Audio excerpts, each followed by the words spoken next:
নমস্কার, সাহা ফ্যামিলিতে আপনাদের অনেক অনেক অভিনন্দন এবং স্বাগত জানিয়ে আবার একটা নতুন ভিডিও শুরু করছি। এখন বাজে ঘড়িতে হচ্ছে 11টা। 300 টাকা দিয়েছি, ওটা কি কাজে লাগাবো না? হ্যাঁ, কি করবো? তো এই দেখুন এখন বাজে ঘড়িতে হচ্ছে 11টা। তো এদিকে সকালবেলাও গান গাওয়া হলো, রেওয়াজ করা হলো। এখন তো শুধু পড়া, হা হা হা ছাড় ছাড়, এখন তো পড়া নেই, শুধু গান আর গান, গান রেওয়াজ করছে। আর হচ্ছে আমি এখন আজকে সকালবেলা খিচুড়ি করবো, 11টার সময় জলখাবার করতে যাবো আমি। তো খিচুড়ি করব, খিচুড়ির জন্য অনেক কিছুই করেছে, কাটাকুটি হয়েছে, খিচুড়ি আর মাছ ভাজা আর পাঁপড় আর জলপাইয়ের টক।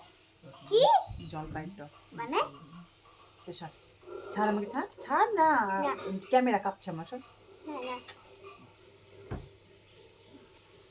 তো যাই হোক, জলপাইয়ের টক হবে, খিচুড়ি হবে, পাঁপড় হবে আর মাছ ভাজা। পাঁপড়টা ইচ্ছে হলে করবো, না তো করবো না। মা রান্না করে ছবি তোলা যাবে। তো চলুন এক ঝলক দেখে দিন। আমাদের মাছ ছিল ফ্রিজে, ফ্রিজ থেকে বের করে বরফটা জমে গেছে, আর বাটিতে রেখেছিলাম তো বাটির সাইজে গোল হয়ে গেছে। তো জলে ভিজে দিয়েছিলাম অনেকক্ষণ প্রায়। তো চলুন, এই যে খিচুড়ির জন্যে টমেটো, বিনস, এটা হচ্ছে শিম, মূলো, বেগুন, আলু, গাজর, মটরশুঁটি, কাঁচা লঙ্কা আর এখানে পেঁয়াজ। তো এই সব কটাই দিব। আর জলপাই কেটে রেখেছি, জলপাই টক করবো। এইদিকে চালও ধুয়ে রেখেছি, এই যে চাল ধুয়ে রেখেছি।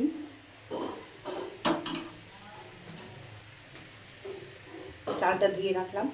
আর এখানে মুসুর ডালে করবো, তো মুসুর ডাল 2টা সিটি দিয়েছি, বেশি ভালো করে সিদ্ধ করিনি, কারণ মুসুর ডালে করবো একটু অর্ধেক সিদ্ধটাই ভালো।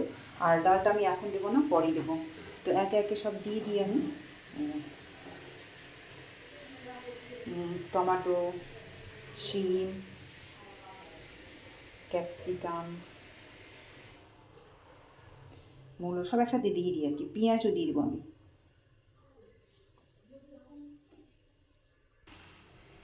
খুললাম। হ্যাঁ আসছি, সব কিছুই দিয়ে দিয়েছি। এখন একটু হলুদ দেবো।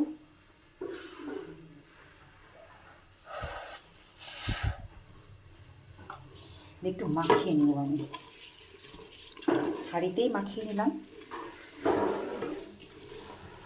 কিন্তু পাপড় হবে তাহলে ভালো হবে। মা পাপড় করবা কি?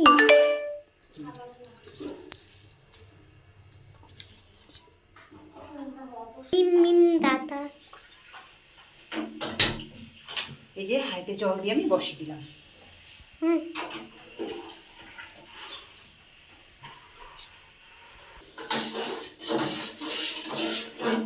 এবার হালকা আছে হতে থাক, তখন আমি বাকি কাজগুলো করে নেব। এইদিকে আমি হাঁড়ি চেঞ্জ করছি। আসলে খিচুড়ি করতে গেলে যে বড় হাঁড়ি লাগাতে হয় সেটা আমার মাথা থেকে বেরিয়ে গেছিলো। শুধু এমনি ফ্যান ঝরা ভাত করলে ছোটো হাঁড়ি ঠিক আছে, আর খিচুড়ি করলে তো জল সবজি সব কিছুই তো বেশি লাগে, সেই জন্য ছোটো হাঁড়িতে উপচে পড়বে। ওই জন্য যখন মাথায় আসলো তখন আমি ওই যে হাঁড়ি চেঞ্জ করে বড় হাঁড়ি বসালাম গ্যাসের মধ্যে। তো ওই খিচুড়ির সমস্ত যাবতীয় সব বড় হাঁড়িতে আমি ঢেলে দিলাম। আর বড় হাঁড়িতে ভালো করে ফুটতেও পারে, খিচুড়িটা ভালোভাবে হয়ও, খেতেও ভালো লাগে। আর ছোটো হাঁড়িতে করলে দলা দলা হয়ে থাকে, জল শুকিয়ে যায়, শুকনো শুকনো হয়ে যায়, কেমনই একটা লাগে খেতে। তো যাই হোক, ওই জন্য ছোটো হাঁড়ি চেঞ্জ করে বড় হাঁড়ি বসালাম। আর এদিকে মাছ ভাজা আমার চলছে। এইদিকে মাছ ভাজার তেল অনেকটা বেঁচে গেছে, তো ওই তেলে ফোড়ন দিয়ে দিলাম, শুকনো লঙ্কা একটা আর 5 ফোড়ন দিয়ে একটু নাড়াচাড়া করে এবার আমি খিচুড়ির মধ্যে ঢেলে দিচ্ছি। দেখুন, তাহলে খিচুড়ির স্বাদটা হেভি লাগবে, ভালো লাগবে খেতে। মাছ ভাজা তেল আমি সাধারণত এমনি তেলই করি, কিন্তু আজকে মাছ ভেজেছি তো ওই মাছ ভাজার তেলটাই আমি ফোড়ন দিয়ে খিচুড়ির মধ্যে ঢেলে দিলাম। তারপরে নাড়াচাড়া করে নিলাম, আর নাড়াচাড়া করেই ঢাকা দিয়ে দিব। আর এদিকে প্রেশার কুকারের মধ্যে জলপাই রেখেছি সিদ্ধ করতে বসাবো, এই কড়াইটা নামিয়ে। তো এই দেখুন কড়াইটা নামাচ্ছি আর প্রেশার কুকারটা বসিয়ে দিলাম। জলপাই টক করবো, মাছ ভাজা আর জলপাই টক হয়ে গেল। আসলে হচ্ছে সকালবেলা আমাদের পরোটা নিয়ে এসেছিলো, খিচুড়িটা সকালে জলখাবার জন্যই রেডি করেছিলাম আর কি। কিন্তু তো আমার বর পরোটা নিয়ে এসেছিলো, তো পরোটা সব জলখাবার খেয়ে নিল। তো এই খিচুড়িটা দুপুরের হয়ে যাবে। আর মাছ ভাজার টক সাথে করলাম, মাছ ভাজাটা মাছের ঝোল করব ভেবেছিলাম, কিন্তু খিচুড়ির সঙ্গে তো মাছ ভাজাই মানায়, আর জলপাইয়ের টক তো করব মনেই ছিল। সেই জন্য দুপুরের মেনু খিচুড়ি, মাছ ভাজার জলপাইয়ের টক। তো এই রান্না হলো, এখন আমার কমপ্লিট হয়ে গেল, গ্যাস ট্যাস মুছবো। তো চলুন পাশে থাকুন। তো রান্না বান্না সারার পরে, খিচুড়ি করার পরে, সকালবেলা সৌভিক আর মিঠি জলখাবার খেয়েছিল পরোটা, তারপরেও খিচুড়ি দেখে লোভ সামলাতে পারিনি, ওই জন্য গরম গরম খিচুড়ি ওরা একটু খেলো, জলখাবারের মতোই খেলো আর কি, অল্প করে বাটিতে। সৌভিক আর মিঠিকে দুজন দুটো বাটিতে দিয়েছিলাম, তো ওরা খেলো, খেয়ে বলছে খুব সুন্দর হয়েছে, এরপরেও আমাকে বানাতে বললো। তো তারপরে আমি গ্যাস ট্যাস মুছলাম, আমি জলখাবার খেলাম, কড়াই বাসন যা ছিল সব ধুলাম, আর ছাদ থেকে জামা কাপড় নিয়ে গেছিলাম, সেগুলো ভাঁজ করে রেখে দিলাম। আর এই জামা কাপড় হচ্ছে গামছা আর একটা প্যান্ট। আসলে সৌভিক হচ্ছে এখন স্নান করলো, গরম খিচুড়ি খাওয়ার পরে স্নান করলো। তো এই গামছা আর প্যান্টটা রোদে মেলতে এসেছি, আর কিছুক্ষণ একটু রোদে থাকবো, কারণ ঠান্ডা লাগছিলো একটু, শীতের দিনে রোদ না লাগালে হয় না, ওই একই কথা বলছি আবার। তো যাই হোক, কাপড় এখন খেতে বসেছি গরম গরম খিচুড়ি, আর হচ্ছে এই যে